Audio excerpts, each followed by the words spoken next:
যারা গর্ভে সন্তান নিতে চান ৩ মাস আগে থেকে ২ ধরনের প্রস্তুতি রাখেন। একটা হচ্ছে শারীরিক প্রস্তুতি, আরেকটা হচ্ছে মানসিক প্রস্তুতি। এই ২ টি প্রস্তুতি রাখলে আপনার আগত সন্তানের সুস্বাস্থ্য অনেকটাই নিশ্চিত করবে। আপনার সন্তান প্রতিবন্ধী অথবা শারীরিক প্রতিবন্ধী বা জন্মগত ত্রুটি নিয়ে সন্তান জন্ম হওয়ার যে একটা সম্ভাবনা সেটা অনেকটাই কমিয়ে দিবে এবং আপনি খুব দ্রুত সময়ের মধ্যে গর্ভে সন্তান ধারণ করতে পারবেন। প্রস্তুতির মধ্যে ১ নাম্বার হচ্ছে শারীরিক প্রস্তুতি। শারীরিক প্রস্তুতিগুলো কি? যারা গর্ভে সন্তান চাচ্ছেন তারা ৩ মাস আগে থেকে পুষ্টি নিশ্চিত করবেন, বিশেষ করে মা-বাবা উভয়ই। সেই পুষ্টিগুলো আসলে কি জিনিস? খাদ্য তালিকায় প্রচুর পরিমাণের জিঙ্ক এবং প্রোটিন জাতীয় খাদ্য রাখতে হবে, ওমেগা 3 ফ্যাটি অ্যাসিড জাতীয় খাবার রাখতে হবে, আয়রন জাতীয় খাবার পর্যাপ্ত পরিমাণে রাখতে হবে। এই ৪ টি খাবার কোথায় পাওয়া যেতে পারে? শাক-সবজিতে প্রচুর পরিমাণে পাওয়া যায়, মাছে পাওয়া যায়, ডিমে পাওয়া যায় এবং বাদামে পাওয়া যায়। যে ৩ টি খাবারের কথা বললাম, শাক-সবজি, মাছ, ডিম, বাদাম, এই খাবারগুলো অবশ্যই খাদ্য তালিকায় রাখতে হবে। যারা গর্ভে সন্তান চাচ্ছেন প্রতিদিন অন্তত ১টা করে সিদ্ধ ডিম খাওয়া অত্যন্ত জরুরি। পাশাপাশি সবুজ শাকসবজি তো আছে এবং বাদাম ৪-৫টা করে খেলে আপনার বডিতে জিঙ্কের ঘাটতি পূরণ করতে সাহায্য করে এবং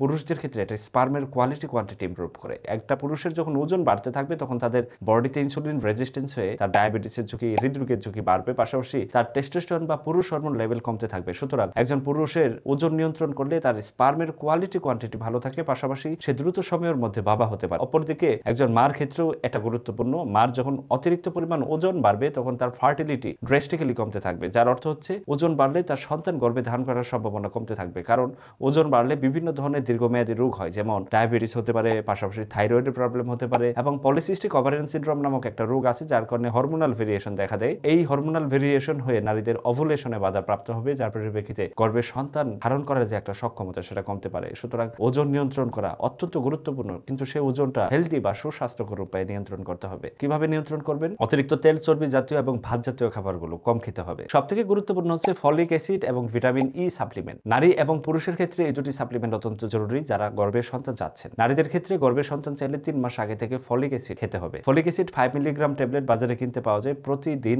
১টা করে ভরা পেটে এটা খাওয়া যেতে পারে। পর্যাপ্ত খেলেও বডিতে কোনো সাইড ইফেক্ট নেই। ফলিক অ্যাসিড খাওয়ার পাশাপাশি ভিটামিন ই খেতে পারে। ভিটামিন ই কে অ্যান্টি স্টেরাইল ভিটামিন বলা হয়। এটা অ্যান্টি অক্সিডেন্টের একটা পার্ট। এটা খেলে সে নারীর ডিমের কোয়ালিটি কোয়ান্টিটি ইমপ্রুভ করবে এবং প্রজনন ক্ষমতা বৃদ্ধি করবে। অপরদিকে পুরুষদের ক্ষেত্রেও আমরা ভিটামিন ই সাজেস্ট করি। নারী যদি ভিটামিন ই 200 মিলিগ্রাম প্রতিদিন একবার করে খায়, তেমনি পুরুষ ভিটামিন ই 200 মিলিগ্রাম দিনে 2 বার ভরা পেটে খেতে থাকবে। এই ভিটামিন ই আজীবন খেলেও কোনো ক্ষতি হবে না। ভিটামিন ই খেলে পুরুষের স্পার্মের কোয়ালিটি কোয়ান্টিটি ইমপ্রুভ করবে এবং সে পুরুষ খুব দ্রুত সময়ের মধ্যে গর্ভে সন্তান জন্ম দিতে পারবে। ভিটামিন ইর পাশাপাশি পুরুষদের ক্ষেত্রে আমরা মাল্টি ভিটামিনস, মাল্টি মিনারেলস খেতে বলি।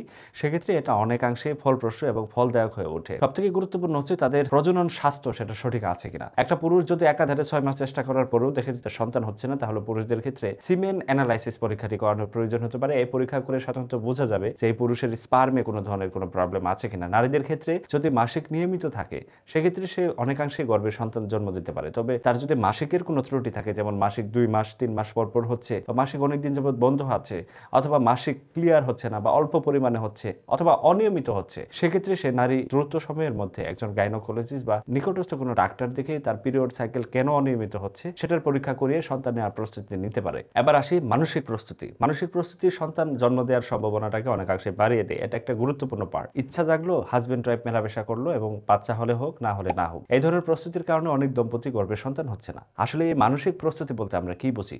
3টি ধাপ আছে মানসিক প্রস্তুতির। প্রথম হচ্ছে স্ট্রেস ম্যানেজমেন্ট করতে হবে। আপনারা যখন গর্ভে সন্তান নেওয়ার চেষ্টা করবেন, স্বামী স্ত্রী উভয়ই, তখন 3টা মাস আপনারা ফ্রি থাকার চেষ্টা করুন। 3টা মাস আপনারা স্ট্রেস ম্যানেজমেন্ট বা আপনার বিভিন্ন ধরনের স্ট্রেসফুল কাজ থেকে দূরে থাকতে পারেন। অথবা যারা দূরে দূরে থাকেন, হাজবেন্ড ওয়াইফ, কোনো প্রবাসী ভাই যদি বাসায় আসেন, সেক্ষেত্রে অবশ্যই 3 মাস সময় নিয়ে আসবেন। এই 3টা মাস আপনি আপনার মাথা থেকে কোনো ধরনের কোনো স্ট্রেসফুল ওয়ার্ক একেবারে ঝেড়ে ফেলুন। এই 3টি মাস আপনি যত্ন সহকারে আমাদের নিয়মকানুন মেনে চেষ্টা করুন। দেখা যাবে আপনার গর্ভের সন্তান খুব দ্রুত সময়ের মধ্যে আসবে ইনশাল্লাহ। যদি অনেক বেশি দুশ্চিন্তা হয় তাহলে সফর করতে পারুন, ব্রিথিং এক্সারসাইজ করতে পারুন, ভ্রমণে যেতে পারেন। ভ্রমণে গেলে অবশ্যই আপনার সঙ্গীকে নিয়ে যেতে হবে। 2 নম্বর প্রস্তুতি হচ্ছে দাম্পত্য জীবন বোঝাপড়া, যে আপনি এই সময় সন্তান চাচ্ছেন কি চাচ্ছেন না। অনেক সময় স্বামী স্ত্রীর মধ্যে সম্পর্কে টানাপোড়ান থাকলে ওই সময় সন্তান নিলে, সন্তান হলেও তার মানসিক এক ধরনের বিকাশ ঘটে না। সে সন্তানটি ছোটবেলা থেকে অবিচারের মধ্য দিয়ে, অবিচার দেখতে দেখতে বড় হয়ে একটা সময় অপরাধ প্রবণ হয়ে ওঠে। সুতরাং সন্তান নেওয়ার চেষ্টা করলে অবশ্যই বুঝতে পারবেন যে আপনার দাম্পত্য জীবনে কেমন সম্পর্ক আছে বা দ্বন্দ্ব আছে কিনা। দ্বন্দ্ব থাকলে সন্তান নেওয়ার ক্ষেত্রে আরেকটু সময় নিন, আরো ভেবে দেখুন যে আপনি আসলে সন্তান নেওয়ার জন্য কতটা প্রস্তুত। সবথেকে গুরুত্বপূর্ণ হচ্ছে ঘুমের রুটিন। আমরা যখন কম ঘুমাবো তখন আমাদের বডিতে মেলাটোনিন হরমোন প্রোডাকশন এবং প্রজনন স্বাস্থ্য সেটার উপর এক ধরনের প্রভাব পড়বে। সুতরাং একজন প্রাপ্তবয়স্ক ব্যক্তি প্রতিদিন কমপক্ষে 8 ঘন্টা ঘুমাতে হবে, স্বামী স্ত্রী উভয়ই, এবং সঠিক সময়ে, যেটা অলরেডি আমি বলেছি। এই ঘুম আমাদের প্রজনন স্বাস্থ্যটাকে অনেকাংশে ভালো রাখে। ভিডিওটি এখানে শেষ করছি। সুস্থ থাকুন, ভালো থাকুন। আসসালামু আলাইকুম।